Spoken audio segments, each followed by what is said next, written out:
He listens because he hears of the coming of the Messiah. He brought forth one of the great thunderclaps of that day. There were two kinds of people he hated especially.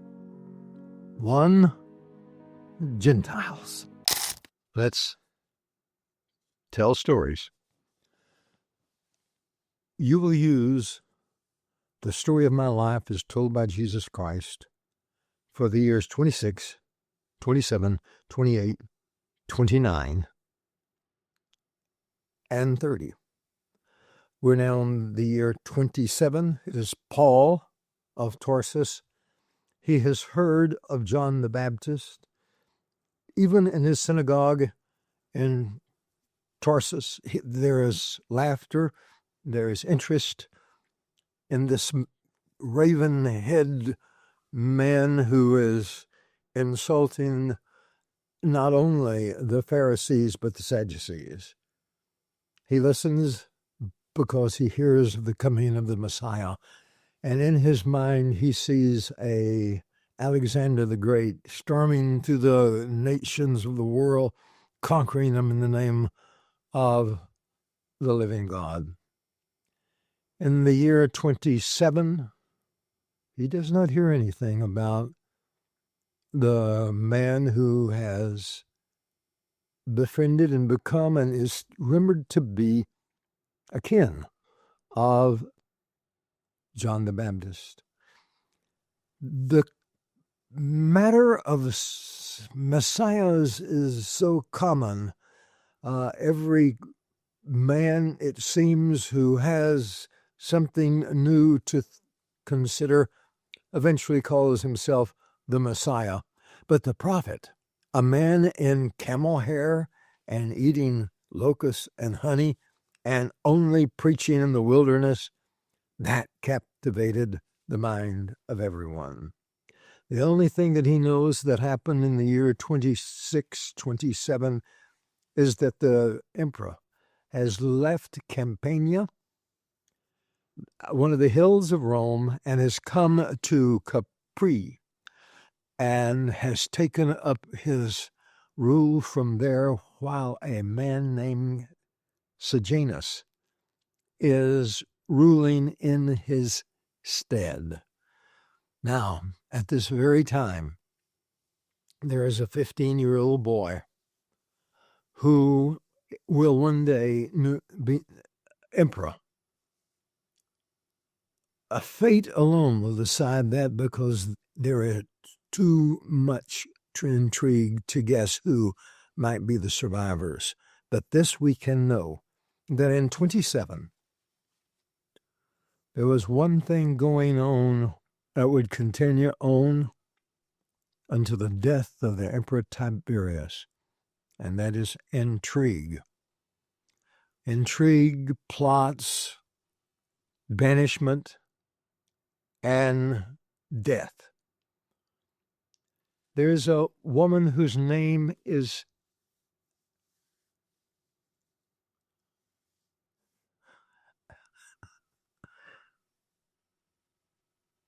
Agrippina.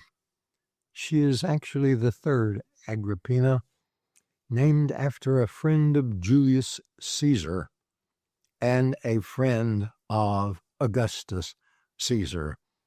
And there is no better way to get in good with the emperor than to name one of your children after one of the friends of the emperor. What is happening now is that this particular Agrippina will soon be banished. She will be one of many who in these next few years, 10 of them, one after another, will be dying mysteriously, sent away to places even till this day no one recognizes. The year of 27 is without note. Then comes the year 28, when John the Baptist is making a great deal of enemies all over Israel. They had stoned prophets previously to this, and one day very soon they will say, if we had lived in those ages, we would not have stoned any of those prophets. The year 27 comes. The year 28 comes. 27, 27, 28, 29 becomes remarkable in the Roman Empire, and everyone hears about it. Out of the intrigue of the palace and the intrigue going on Capri, and the growing number of people who disappear there, and those who are seen being thrown off of a 1,000-foot cliff on Capri, and the sailors beneath bashing their heads in while they drowned. There's something else going on, and that is Sejanus, little by little, taking complete control of the centurion guards, gathering all of the guards, not scattered throughout the city of Rome, but all into one place so that his commands can be carried out immediately. He is courting any woman that might turn out to be his privilege door to the emperor and to the reign. What he does not know is plots have counterplots. And in the year 29, Tiberius announces mysteriously that he will be coming back to Rome and to the Senate. The rumor is that this man who has already risen to be something very high in the ranks of the Roman praetorium, he is the prefect. And the rumor is it that he might even be adopted by Tiberius, which would put him number one to the throne upon the death of Tiberius. Sejanus walks into the Senate. Tiberius is there. He begins with a few words of praise. Everyone is smiling. Sejanus is feel very comfortable and very anticipatory. And then the words turn. And little by little, Tiberius lays one charge after another against Sejanus, and then pronounces this man an enemy of the Roman Empire. By nightfall, the year 29, there are children playing in the streets of Rome. They have a ball they're kicking around the streets. It will eventually be thrown into the river Tigris. The head is human. It was once the head of Sejanus. Immediately someone is taken his place. His name is Macro, and Macro will serve two emperors and will in turn have the privilege of being known for the man who put two emperors to death.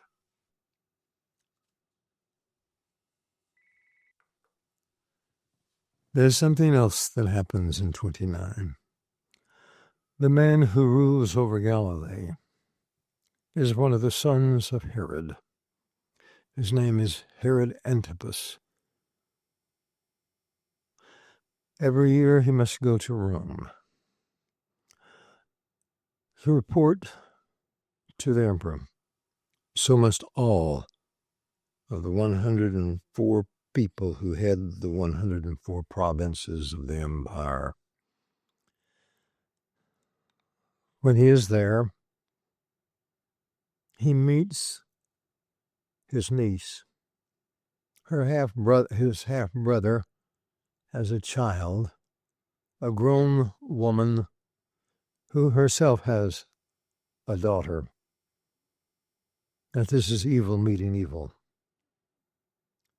And so entranced by so singular a mind as he would have, one that matches his own, he divorces his wife, an act he will later regret, for she is the daughter of Aretas IV, a man not to be trifled with, the man who rules over the area, including the land of Petra, or Petra. She comes home. This is his bride. It is the year 29, and the raven-headed John the Baptist begins to denounce Herod in a way that only John the Baptist could, accusing him of incest, for a man is not supposed to marry his niece. Of all the sins upon which some royalty might be forgiven, the one thing that is loathsome even to the worst of the Romans is incest. But in this case, it's a niece. Not quite as bad as a sister or a brother. But the heart of Herodias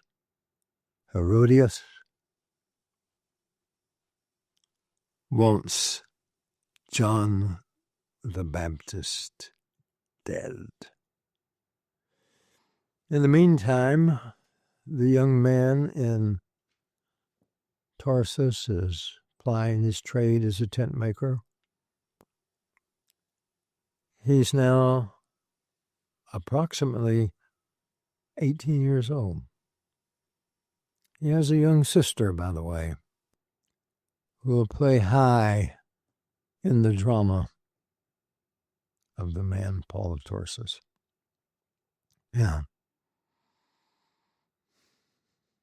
Paul has his mind set on but one thing, and that is to go to live in Jerusalem and sit at the feet of Gamaliel. And Gamaliel is at this very moment making headway toward becoming the chief rabbi of all the Roman Empire, and in fact of all of the people of Israel. John the Baptist is taken to a fortress out in the wilderness. Herod the Great built it along with one or two other fortresses where he could flee in case of an invasion. And this particular one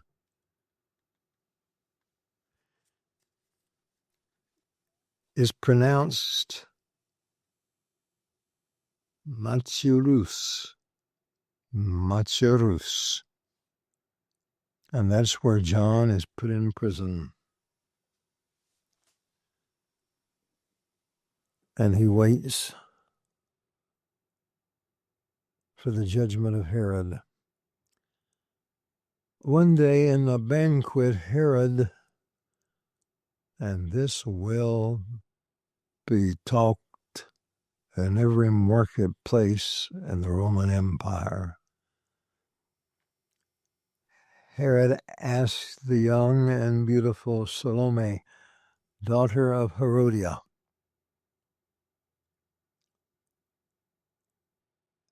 and she dances so beautifully, and he turns to the young girl and makes an offer to her. Salome is offered anything up to half of his kingdom. Herodias says the head of John the Baptist. And so John the Baptist dies in the 29th year of our century.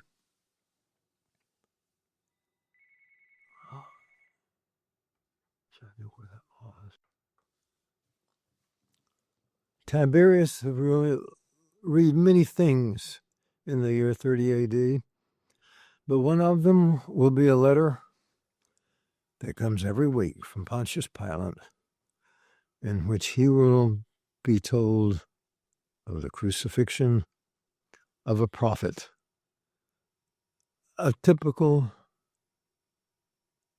Israeli, Hebraic prophet. Not much happened that year. In the Christian view, there is the coming of Pentecost. For Paul, there are the plans for the coming to Jerusalem to study underneath at the feet of Gamaliel. Gamaliel's father has just died. That leaves Gamaliel the number one teacher of all Israel. His grandfather, who had lived to be 100 years old, had turned over the teaching in the particular alcove of the over 150 archways that surround four sides of the temple. Simon took over for a number of years, and now it was Gamaliel. But Gamaliel had already long since been held in greater esteem than his father, for Gamaliel was that man who had the rare gift of following greatness with greatness. In the eyes of the Israelis, no one was higher than Gamaliel, or no one of greater privilege than to sit at the feet of this great man. Now he is 20 years old. He will want to go as soon as he possibly can, because 22 is the age when you can sit under the Pharisees and begin training as a Pharisee or as a priest. The years pass. The year 32 has virtually no Roman news to it, but the year 33, though not mentioned in Acts, brought forth one of the great thunderclaps of that day. It all had to do with a very wealthy, well-loved, well-respected woman in the city of Rome. She fell under the sway of a Jewish professing prophet. She believed everything he said. She was swept away by all the things that he could do, all the things he could perform, and all the great wisdom that he presented to her, and in the main times embezzled her of her money. She also happened to be a very dear and close friend of Tiberius. Tiberius was a man who was often given to very quick decisions, a man who could make a decision and later live to regret it. But on this particular day, when he heard what had happened to this woman, he signed a decree all Jews must leave Rome immediately. Now, this is the year 33, and our emperor has only 4 years left to live. Within a few hours, months, or perhaps a year or two, it became a half-hearted gesture. But in the year 33, it was no such thing. Whatever the emperor wants, the Roman people want.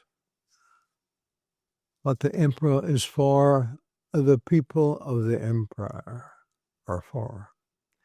And if there is something that the emperor is against, suddenly, all over the Roman Empire, Jews are being mistreated, hated, and cursed. Now, what is so fascinating about this is just 2 years earlier, a new governor, procurator, call him a governor who is ruling over a very difficult province, the province of Egypt. This man is a blind Jewish hater. And the population of Alexander, the seaport city of Egypt, is one of the largest concentrations of Jews in all of the world. Perhaps even more than Galilee, and certainly only less than Judea. A blind hater of the Jews. That man's conduct in the next coming years will cost the lives of a great number of Jews. 400,000 Jews living in the city of Alexandria, with a governor despised them with every breath he had. 33 is the year that Paul would begin moving to the city of Jerusalem. And so, at the age of 24, he leaves his home, leaves his father, leaves his mother, leaves his sister, who will one day come to Jerusalem and marry herself and have a child, a boy.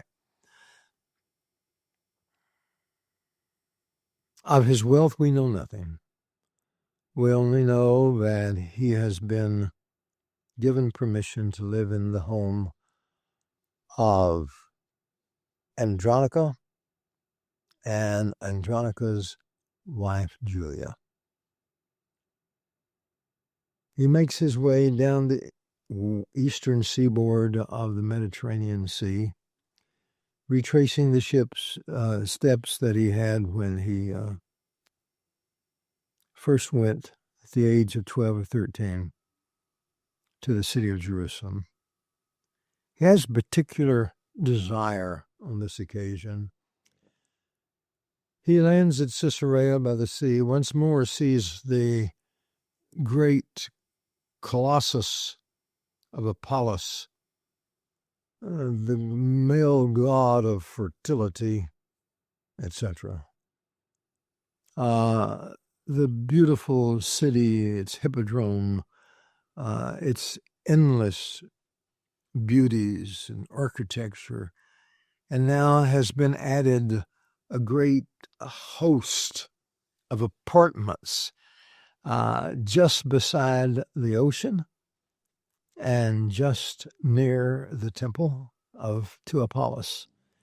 Herod was quite a man to be able to placate the Syrians in Antioch by giving them a great, beautiful, granite, polished stone boulevard, east and west, north and south, and colonnades on both sides, because it was always the Syrians' job, whether written or unwritten, that they would be keeping an eye on Israel, dating back all the time when one particular governor of Syria, when Judah was part of Syria itself, tried to liquidate the entire Jewish race. And then Herod had built this city to Augustus Caesar, and had also rebuilt the Jerusalem temple. The scaffolds are already there. The scaffolds are on each side of the temple, and men are still working. It is not finished. Paul stops in the synagogue in Caesarea by the sea, never knowing that very site will be the place in the year 65 when war will break out between Rome and Israel. He goes the 60 miles, joining great crowds with him. It's Passover time. It is the year 34.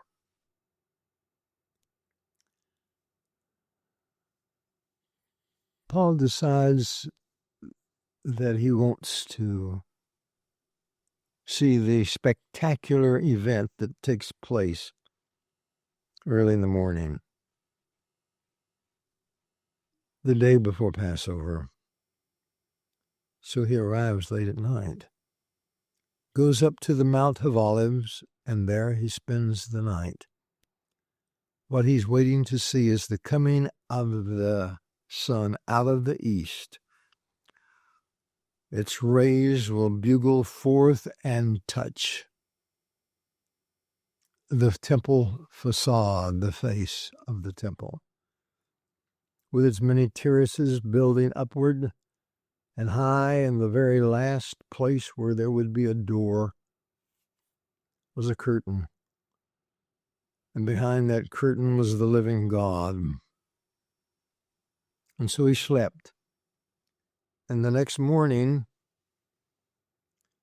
he was wakened by music, smiling at the thought of meeting his kinsman. And then a moment later, discovering that the music he was hearing was not familiar to him, nor were the tunes. And he found that a great host of these followers of a man named Jesus from the city of Nazareth had spent the night there, or had come early in the morning to watch that great, unbelievable scene when sun and gold meet and the temple lights up like living golden fire. And people are shouting and crying and praising God. He has mingled emotions. He knows that these people are not like him, but he admires their praise, but only for a short time. So he makes his way down into the city, observes the Sabbath, and goes to his home. He will be living in the home of Andronica and Julia. He will live underneath the staircase of this 2-story, 3-room house. On the first floor is a living room, bedroom, kitchen, and above it, a small bedroom. For the next few years, in fact, it's for the next 4 years, that is where he will live. That's where he will pray. That's where he will study. And it is from there he will leave frequently to walk to that cloister where sits Gamaliel. And so, our young 26-year man goes to the temple. And there he has prearranged to sit at the feet of Gamaliel.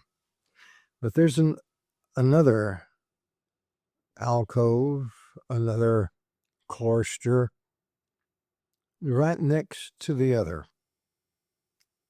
It has been there ever since the days of Hillel. And the man who has taught there for so many years and is now has been replaced by some of his disciples was a man who lived during the days of Hillel, and his name was Shammai. And Paul looks upon them and remembers and smiles. Shammai's disciples were the disciples of the binder. Hillel's disciples were those who were disciples of the looser. Shammai had given forth and presented a Jewish teaching so strict that virtually everyone knew. Only the most foolish and the strictest and the coldest could possibly ever dream of living so strict a life. It was at that time that Paul met a man he would know virtually his entire life. Tall, skinny, no cheekbones at all, a sad and narrow face with big, black, worrisome eyes.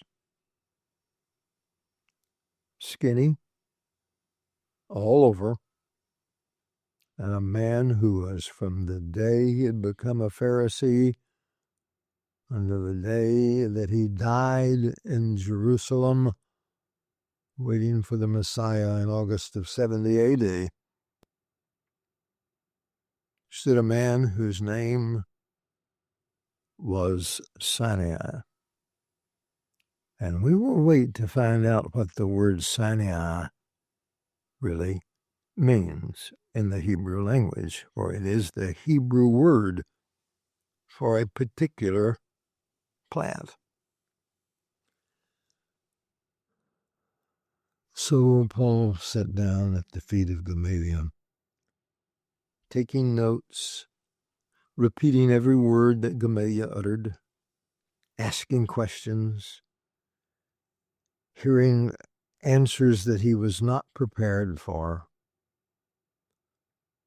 But there was one thing that really bothered him later on, and that was he was quoted of having said a good word toward a particular cult or sect of the Jewish religion. How Paul hated those people. There were two kinds of people he hated especially. One, Gentiles, and the other was these followers of the way. He met them on the streets. He watched them parading together arm in arm throughout the city, early in the morning, throughout the day. And one day he decided that he would go over and see what was going on in a particular place behind the temple. Behind the temple was a courtyard. There was an intersection there. Colonnades were placed there out from the two sides, and they were made into a roof by these large, long, high stone columns. These columns were known as Solomon's porch. And so it was that Paul of Tarsus one day, and we'll take up from there. Click here for another message by Gene Edwards, filled with spiritual depth and revelation. And don't forget to subscribe and hit the bell to stay connected with new videos we release.